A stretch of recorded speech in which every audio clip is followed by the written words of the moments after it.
The Galactic Academy of Unity floated among the stars like a shining crystal city. Its towers reached toward the light of a distant blue sun, surrounded by rings of silver that hummed with energy. Inside, thousands of students from dozens of species came to learn together. They came to study peace, trade, and science, to learn how to live without fear of war. It was the pride of the galaxy. But this semester, something truly unusual was about to happen. For the first time, a human had been accepted to the academy. Most of the students didn't know much about humans except for the rumors. They came from a planet called Earth, known across the galaxy as a death world. On Earth, the air was thick, the gravity strong, and the wildlife dangerous. There were poisonous plants, giant predators, and natural disasters that could wipe out entire cities. Yet somehow, humans had not only survived, they had built cities, machines, and starships. Some species respected them, others were quietly afraid. When the shuttle landed on the Academy's platform, everyone in the courtyard stopped what they were doing. The door opened with a hiss and out stepped Eli Carter, the first human student. He looked almost plain compared to others. No colorful feathers, no shining scales, no glowing eyes. Just a young man with brown hair, a calm face, and a simple pack slung over his shoulder. His uniform looked slightly tight on him because of his broad shoulders, but he moved with quiet confidence. Students whispered as he passed. "Is that him? The Deathworlder? He doesn't look dangerous. I heard humans can fight giant beasts with their bare hands." Eli gave a small smile to a group of curious aliens who stared at him. "Hey there," he said softly. The aliens blinked, surprised. His voice wasn't harsh or loud, it was warm and friendly. Later that day, Professor Tralkin, a tall insectoid with silver mandibles, entered the classroom. His wings shimmered faintly as he spoke. "Good morning, class. Today we welcome a new student to our xenobiology program. Please greet Mr. Eli Carter of Earth." Dozens of eyes, some large and round, others glowing or blinking, turned toward him. Eli nodded politely. "Nice to meet you all." "I'm excited to learn." Tralkin gave a nod of approval. "Excellent. Humanity has long fascinated our scholars. I trust you will share insights from your Deathworld experience." The class chuckled nervously at the word Deathworld. Eli grinned. "Sure, though I promise it's not as scary as people say." That made everyone whisper even more. Not scary? Earth was ranked level 9 on the planetary hazard scale. The last research team that went there had lost 3 drones and a scientist to something called a hippopotamus.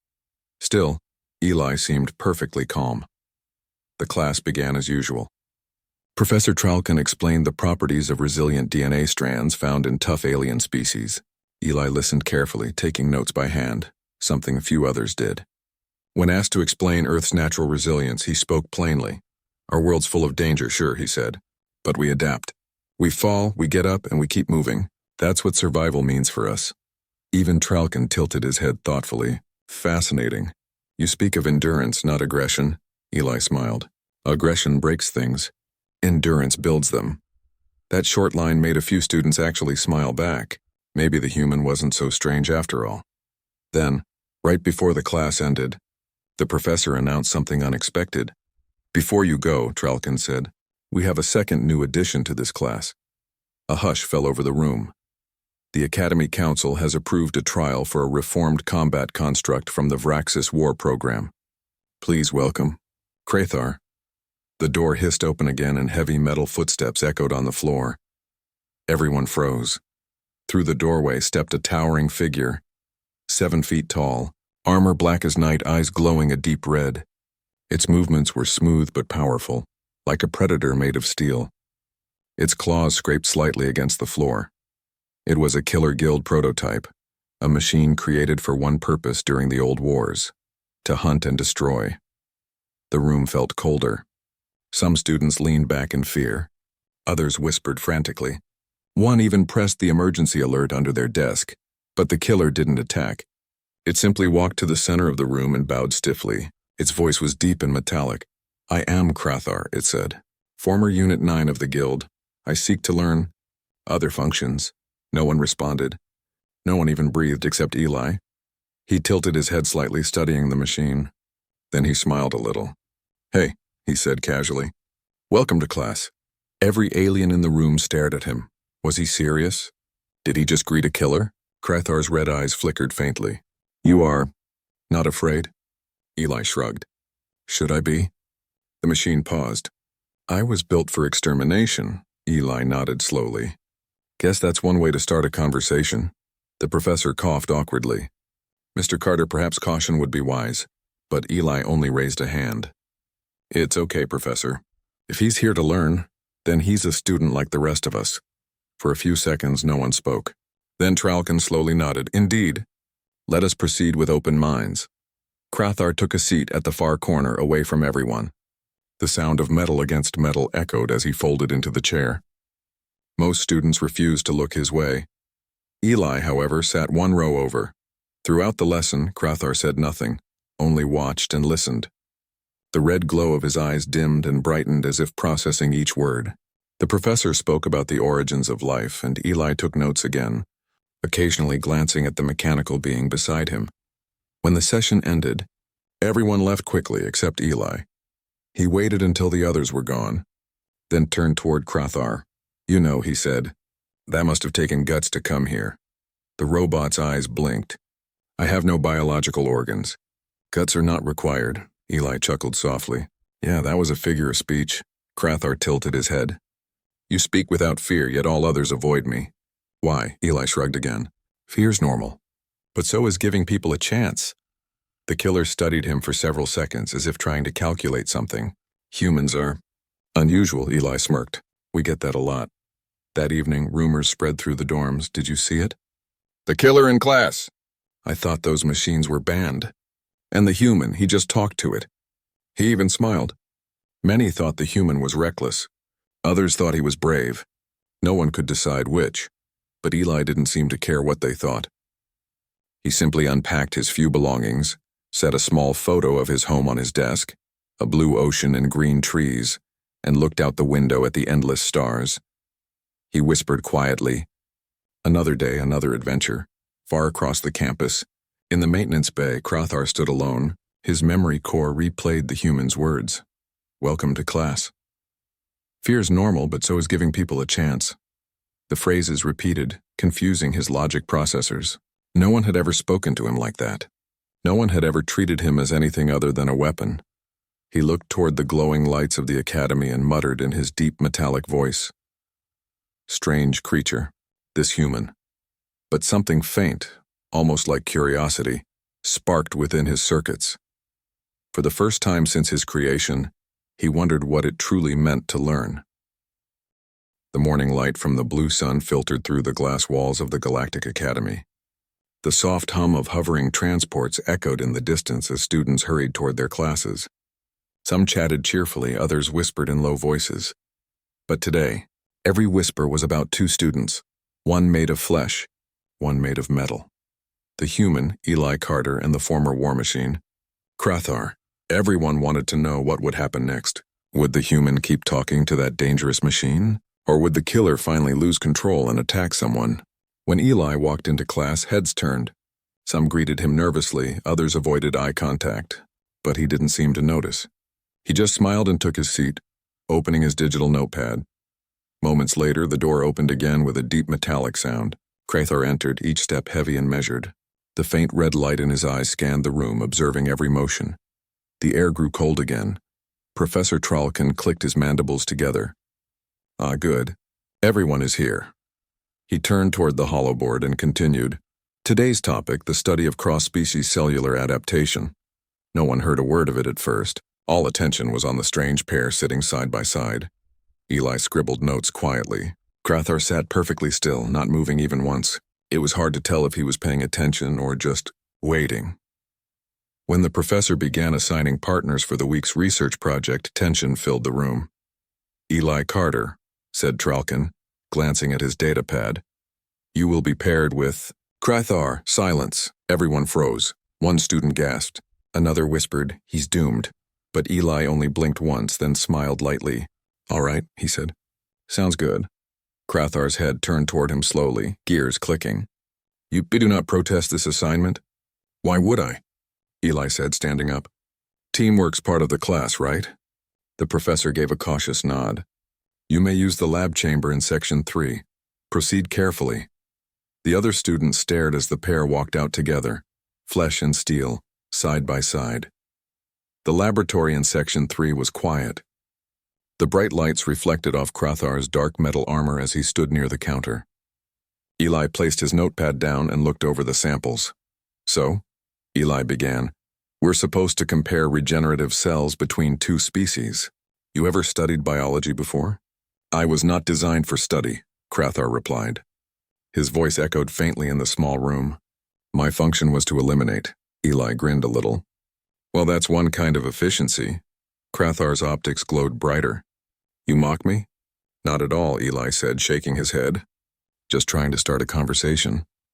The killer didn't answer. For a few minutes, only the hum of machines filled the air. Eli began working, scanning samples, labeling containers, and typing notes. Then, without looking up, he said, "If you want to learn, you could help." "Want to try the microscope?" Crothar stared at the small device. "I can process images faster than optical lenses." "Then process this," Eli said with a small smile. "You'll see some really weird cells." The machine hesitated, then leaned over. His mechanical eyes adjusted, zooming in. "Observation. These structures repair themselves despite cellular damage," Crothar said. "They regenerate at abnormal speed." Eli nodded. "That's from a species that lives inside acid oceans. Imagine growing up there." Crothar processed this silently. "Such resilience would be valuable in war." Eli looked up. "Or in healing." The killer paused again, as if the thought had never occurred to him. "Healing," he repeated slowly. Eli chuckled. "You know, you might make a good scientist someday." The red lights in Crothar's eyes dimmed slightly, as if uncertain how to respond. "I was never intended to create, only destroy." "Well," Eli said, pouring a new sample into a tray, "intentions can change. That's the good part about being alive. I am not alive." Eli looked at him for a long second. "You think so?" The machine turned away, unable to answer. Hours passed, and they kept working. The first awkward silence slowly turned into short exchanges, then into quiet cooperation. When Eli couldn't reach a high shelf, Crothar simply extended a mechanical arm and handed him the vial he needed. When Crothar's sensors detected a chemical imbalance, Eli quickly adjusted the mixture before it overflowed. They worked like a strange but efficient team. During a short break, Eli sat down with a protein bar and looked at Crothar curiously. "So what made you come here?" "To a school?" Crothar's voice lowered slightly. "My directive was terminated after the Vraxis Treaty.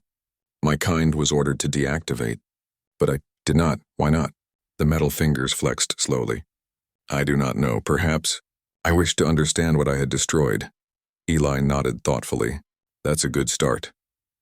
"You do not fear me," Crothar said suddenly. "Every other being avoids me." Eli looked up, still chewing. "Fear doesn't help anyone. You're here to learn, same as me. Do you not fear death?" Eli smiled faintly. "On my world, we meet it often enough that it stops being a stranger." The killer studied him in silence.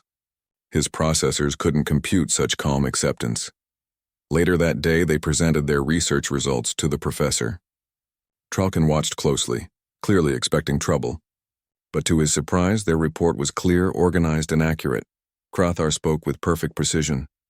Eli explained the biological meaning in simple words. They worked together smoothly, almost naturally. "Excellent work," said Tralkin, his wings fluttering slightly. "This is unexpectedly impressive." Some students murmured in disbelief. Others watched in quiet awe. After class, Eli packed up his things, but before leaving, he looked at his partner. "Good work today, Crothar." The killer tilted his head. "Acknowledged." Then, after a short pause, added, "You worked efficiently." Eli laughed. "That's your version of good job, isn't it?" Crothar's eyes blinked once. "Possibly." That evening, the academy corridors glowed with soft lights. Eli walked back to his dorm, humming a tune.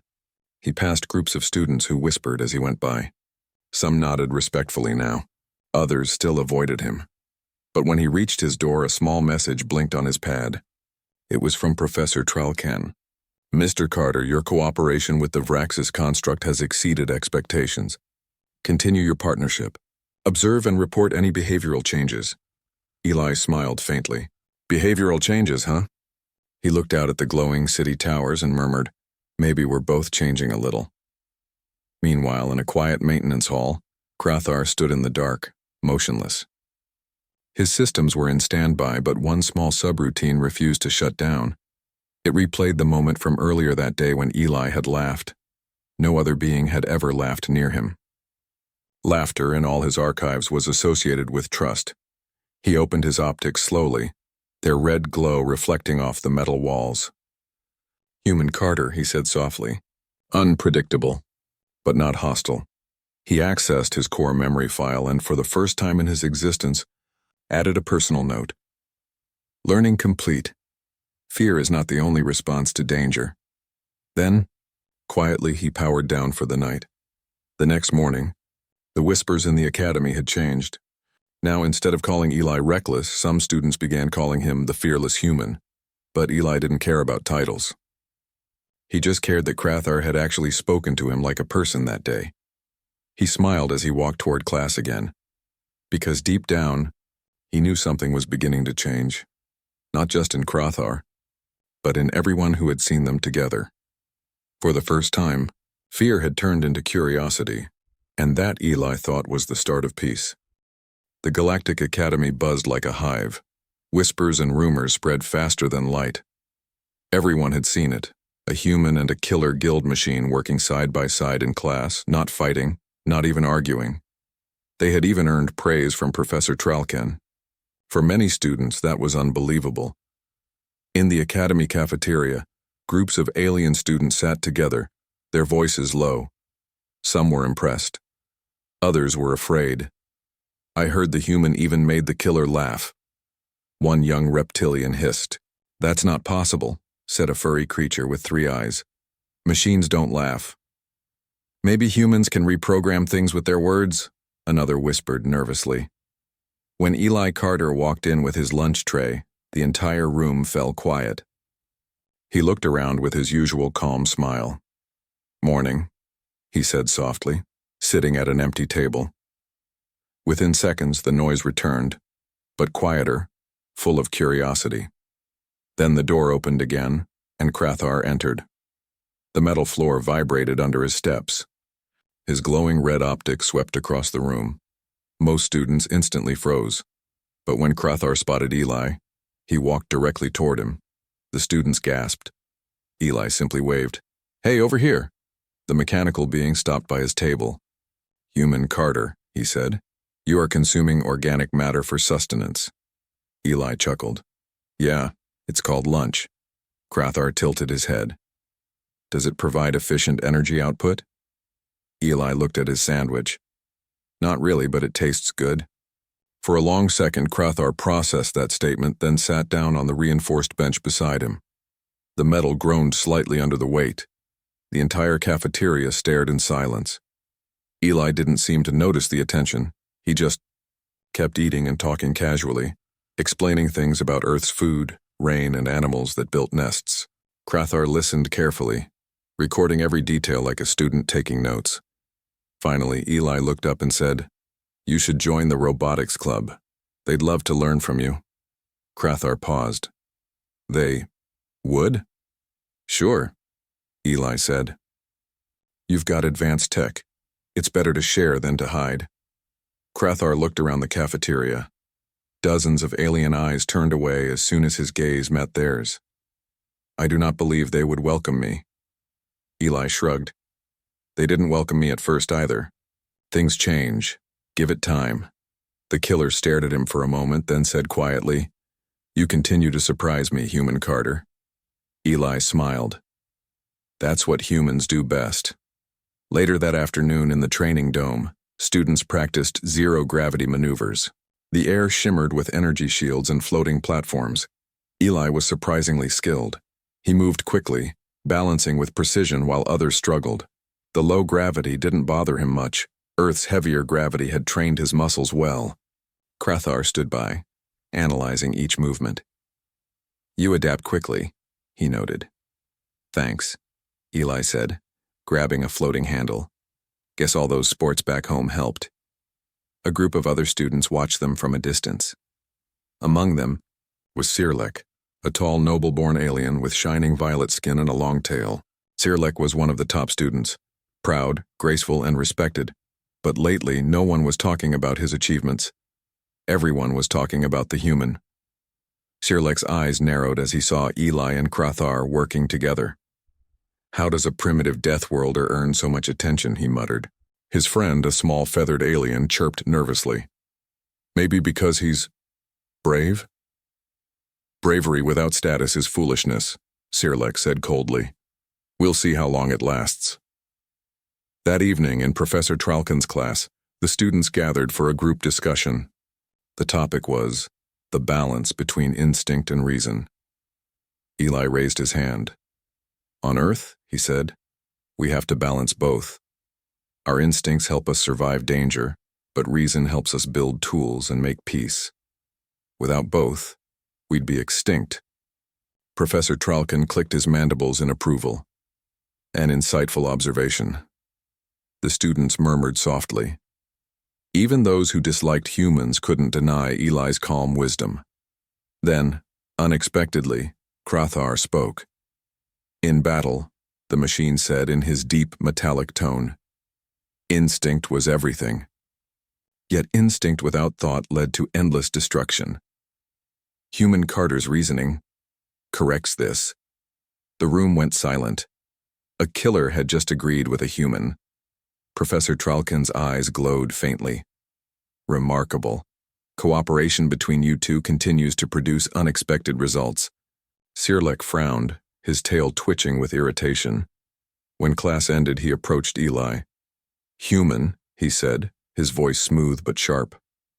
"Do you enjoy showing off in front of everyone?" Eli blinked, surprised. "What do you mean?" "You speak as though your species invented wisdom," Sirlek hissed. "You act superior because you're from a death world, but danger does not make one noble." Eli's tone stayed calm. "I don't think I'm better than anyone. I just share what I know." Sirlek's tail flicked again. "Be careful, human. Not all admire your simplicity." Before Eli could respond, Crathar stepped forward. His voice deepened slightly. "Warning. Hostility detected." Sirlek stepped back, his eyes widening. "Control your machine, human." Eli placed a hand on Crathar's metal arm. "It's fine. He's just talking." Crathar turned his glowing eyes toward Eli. "You are unharmed?" Eli smiled. "Yeah, no harm done." Sirlek scowled and left the room quickly. As the days passed, the strange partnership between human and machine continued to grow. They studied together, trained together, and sometimes even joked together. Eli showed Crathar how to appreciate small things: a sunset simulation in the dome, the smell of ion rain, the sound of laughter from the gardens. At first, the machine didn't understand. "These things hold no tactical value," Crathar said one evening. Eli laughed lightly. "Not everything needs a purpose. Sometimes it's enough that it exists." The killer stared at the holographic sunset again. The glowing red in his eyes softened slightly. "I will remember this." Meanwhile, Sirlek's jealousy grew. He had always been praised as the most disciplined student, but now even professors mentioned the human's insights. It bothered him deeply. During a private training session, he muttered to himself, "Let's see how long that human's calm lasts under pressure." He started planning something that would test both the Deathworlder and his metal companion. A few days later, Professor Tralkin announced a special event. "Next week you will face a cooperative survival simulation," he said. "You will be placed in unpredictable environments. You must adapt and work together." Excitement filled the room. Eli smiled. "Sounds like fun." Crathar nodded. "Environmental challenge accepted." But Sirlek's grin was cold. "Yes," he said softly. "Very fun indeed." That night, as the academy lights dimmed, Eli and Crathar sat outside near the observation deck. Stars stretched endlessly beyond the glass. Crathar turned to him. "Human Carter, do you ever tire of helping those who distrust you?" Eli thought for a moment, then said, "Maybe sometimes. But if I stop trying, nothing will change." "Change," Crathar repeated. You believe change is possible even for a killer? Eli smiled faintly.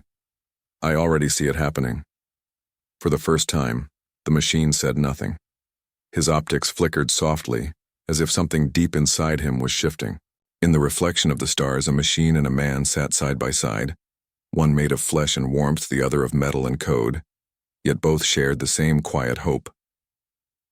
And somewhere in the shadows, Sirlek watched them leave, his tail curling tightly. This will be interesting, he whispered to himself. The Galactic Academy had become quieter since the accident in the engineering wing. Everyone still remembered how Krathar had saved Eli's life. The story had spread across the Academy in less than a day. A killer machine protecting a human was unheard of. Many called it a miracle. Others whispered it was dangerous. But Eli didn't care about the gossip. He still attended his classes, still laughed with his friends, and still sat beside Krathar every day. To him, the metal being was not a monster or a weapon. Krathar was just another student, one who was learning how to live beyond his purpose. For Krathar, this friendship had changed everything. The mechanical assassin had never known peace, never known what it meant to exist for something other than orders. But now, every time he saw the human smile, his systems felt lighter, as if the heavy programming that once ruled his actions had weakened. Eli and Krathar were now partners in nearly every class. Their teamwork was famous. Together, they had broken records in simulation drills, scored high in survival training, and completed several advanced projects. However, not everyone was pleased. One of the students, Sirlek from the noble house of Zurion, had grown jealous. He was tall, elegant, and proud, a creature with 4 silver eyes and a crest of blue spines. Sirlek came from a long line of scholars and believed he was destined to be the best student in the academy. But ever since the human arrived, things had changed. Now the professors praised Eli's ideas and his courage. Even worse, the killer, something Sirlek feared deeply, seemed to obey the human without hesitation. To Sirlek, that was unnatural. Humans are a mistake, Sirlek muttered to his friend one evening. They are primitive beings. They do not belong in a place of higher learning. His friend hesitated. Still, the human has done nothing wrong. Sirlek's eyes flashed. That's what makes it worse. Everyone treats him like a hero. I will prove that this so-called Deathworlder is not special at all. The next week, the Academy scheduled a combat simulation challenge, a friendly competition to test teamwork and reflexes. Students could choose their partners and face a virtual battlefield filled with obstacles, traps, and digital enemies. Naturally, Eli and Krathar signed up as a team. The whole class wanted to see them compete. Even the professors were curious, but Sirlek saw his chance. He secretly accessed the simulation control room the night before the event. His claws danced over the controls as he whispered to himself, "Let's make the Deathworlder sweat. Let's see if he can survive without his luck." He didn't plan to harm anyone seriously, only to scare the human, to show the Academy that humans were not as brave as they appeared. But Sirlek didn't understand the system he was tampering with. When he adjusted the combat settings, he accidentally turned off all safety protocols. The next day, the training hall buzzed with excitement. Holographic walls shimmered as the simulation loaded. Dozens of students took their seats to watch the event on floating screens. Professor Tralkin, as always, stood at the side, his many eyes gleaming with anticipation. "Remember," he said through the speakers, "this is a test of coordination, not violence. No harm shall come to anyone. Begin." Eli glanced at Krathar and smiled. "Ready?" Krathar's voice rumbled like thunder. "Always." The simulation began. Instantly, the room transformed into a virtual jungle filled with mist, glowing vines, and strange noises. Drones appeared overhead, firing harmless light beams meant to test reaction speed. Eli dashed forward, agile and sharp. He rolled under beams, climbed rocks, and signaled Krathar for cover fire. The robot's precision was perfect. Each shot hit its target exactly. The crowd cheered. But then something changed. One of the drones fired a beam that wasn't light. It was real energy, strong enough to scorch the ground. The air sizzled. The smell of burnt metal filled the room. Krathar's sensors flared red. "Warning, live weapons detected," Eli blinked. "That's not supposed to happen." Another blast came, narrowly missing his arm. It wasn't a game anymore. The simulation was now dangerous, deadly even.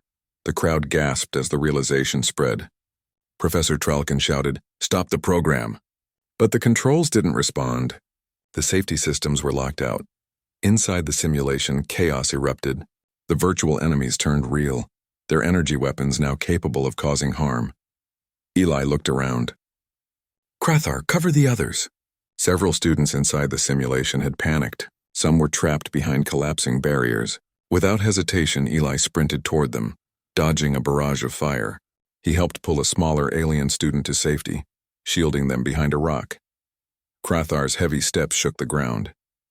He raised his arm and deployed a glowing shield, absorbing blasts that could have destroyed the wall. His deep voice cut through the noise. "Evacuate the weak." "I will defend," but Eli shook his head. "Not without you." Together they moved like one. Eli's quick thinking and Krathar's protection saved half the group within minutes. He used fallen branches as tools, redirected power cables to create cover, and even threw a deactivated drone to knock down another. The audience outside watched in awe. No one had ever seen a human move like that, not with fear but with complete focus. Finally, after what felt like hours, the backup systems kicked in.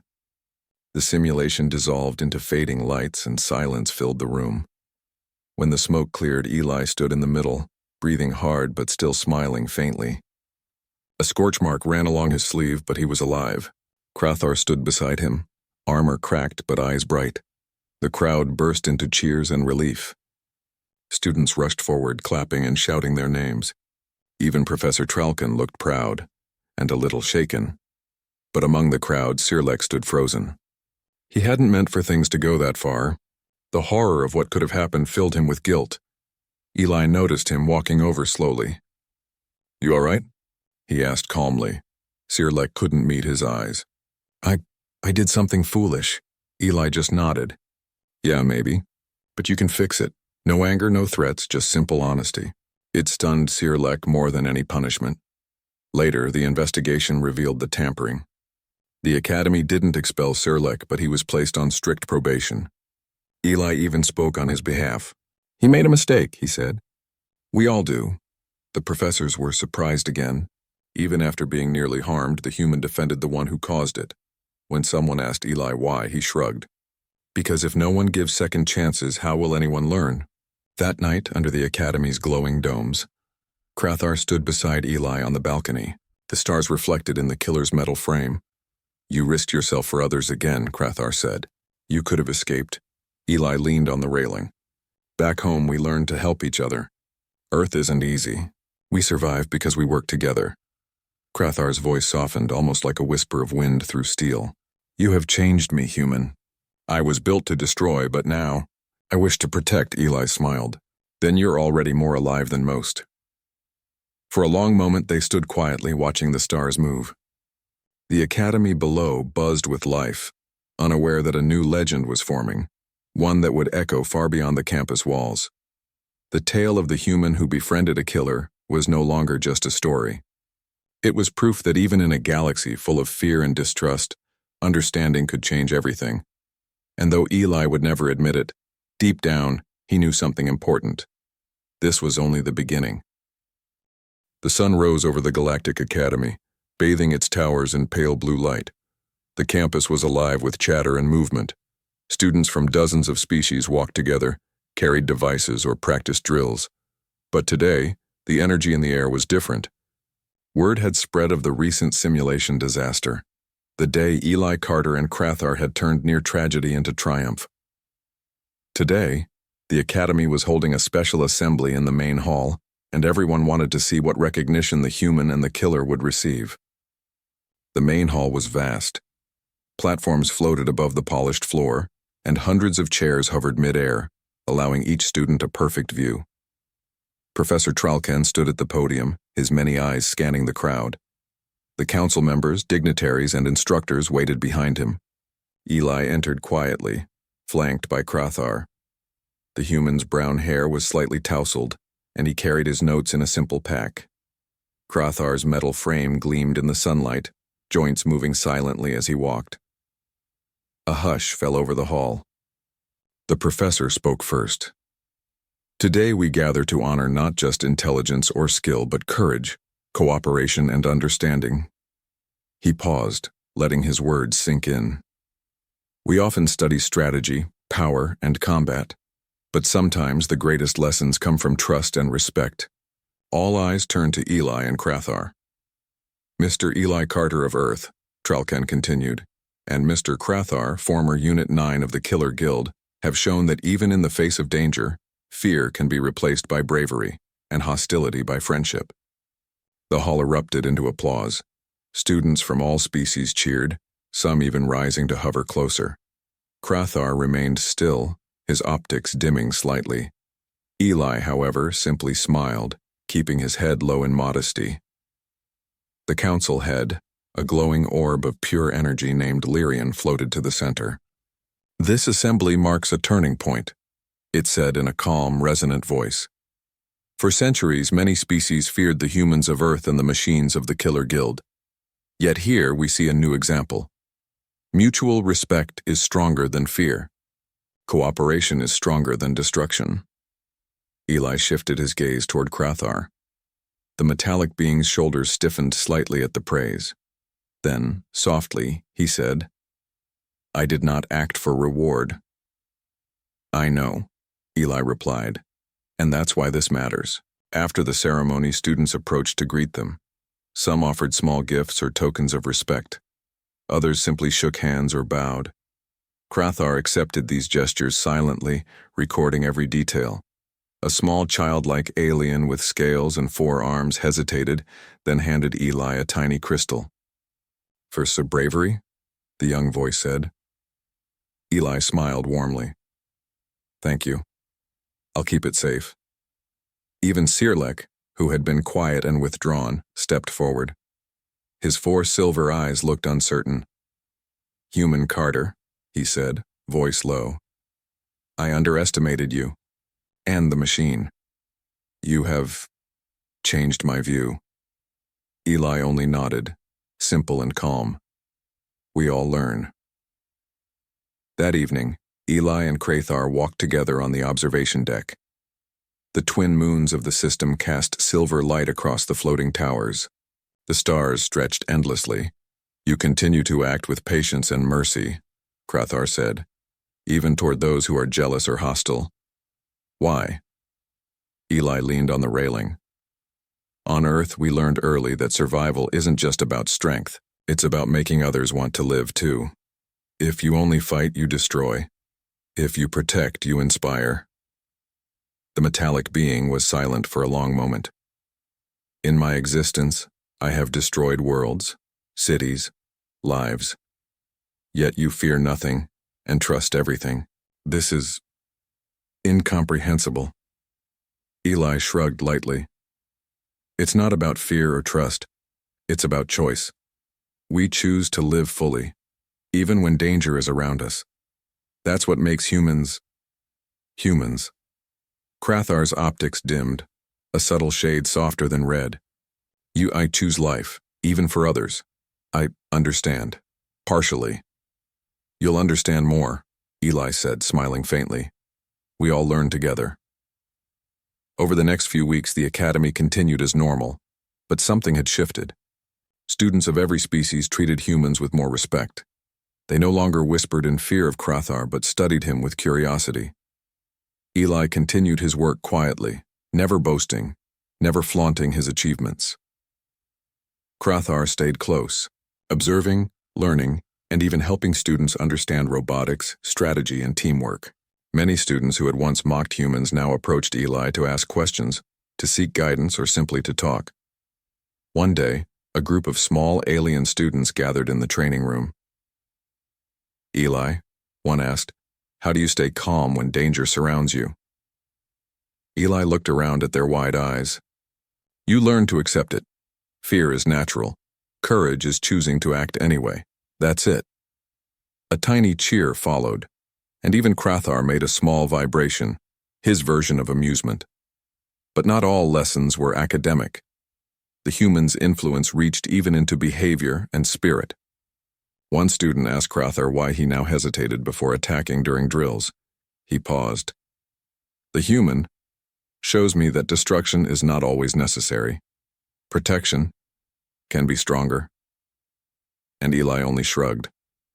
Sometimes the right choice isn't obvious. That's why we talk it through. That's why we trust each other. It was simple, but in that simplicity lay wisdom.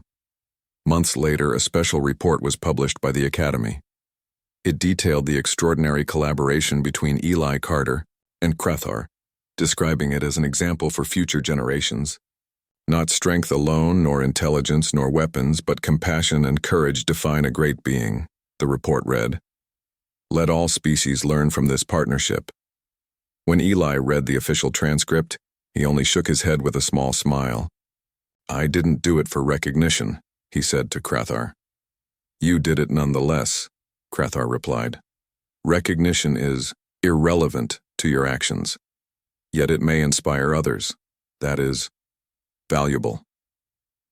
One quiet night, Eli and Crathar stood on the Academy's highest balcony, overlooking the vast city of towers and floating gardens.